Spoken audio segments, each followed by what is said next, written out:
Hello বন্ধুরা, দুপুরে রান্না বসে গেছে আপনাদের সবাইকে স্বাগত। দেখুন, আজকে আমি একটি দেশি মুরগি নিয়ে চলে এসেছি। এর মধ্যে পেঁয়াজ, কাঁচা পেঁয়াজ দিয়ে আর এখানে রসুন, আদা, পেঁয়াজ, টমেটো দিয়ে বেটে রেখেছি। এটা ম্যারিনেট করে রেখে দেবো আধা ঘন্টা।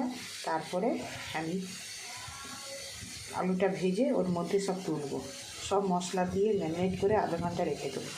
এতে আরও টেস্টটা ভালো হয়। এখানে আলুটা লাল লাল করে ভেজে নিয়েছি।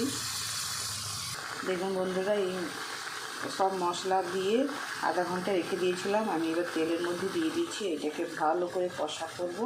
কষতে কষতে কষতে কষতে কী সুন্দর নরম হয়ে আসবে। তারপরে আমি আলুটা দেবো। এই আলুটা একবারে লাল লাল করে ভেজে রেখেছি। আলুগুলো অর্ধেক 4 ভাগের 3 ভাগ সেদ্ধই হয়ে গেছে। দেখুন, এখানে উচ্ছে ভাজাটা হয়ে গেছে।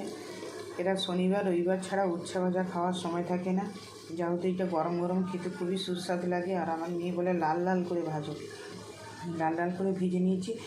আর সারা সপ্তাহে আমি খাওয়ার সময় কী করে থাকবো, দিদির কাজে সময় নেই, ব্যস্ত, ভাজতে তো এটা টাইম লাগে, তো ওই জন্য আর হয়ে ওঠে না। ওই ভাজাটা আমরা সবাই খেতে ভালোবাসি।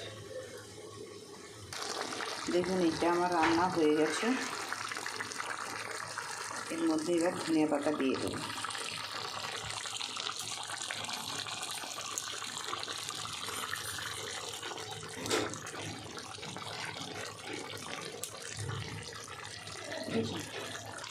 দেখুন বন্ধুরা, আমার মেয়ে বলে মা একটু ঝোল ঝোল রাখবে, তো আবার গরম জল করে কী সুন্দর করে না ঝোল ঝোল।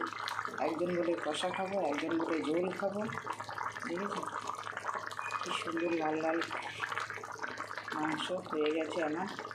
বন্ধুরা, ভালো লাগলে লাইক, কমেন্ট, শেয়ার করুন। ইউটিউব থেকে দেখলে সাবস্ক্রাইব করুন। ধন্যবাদ।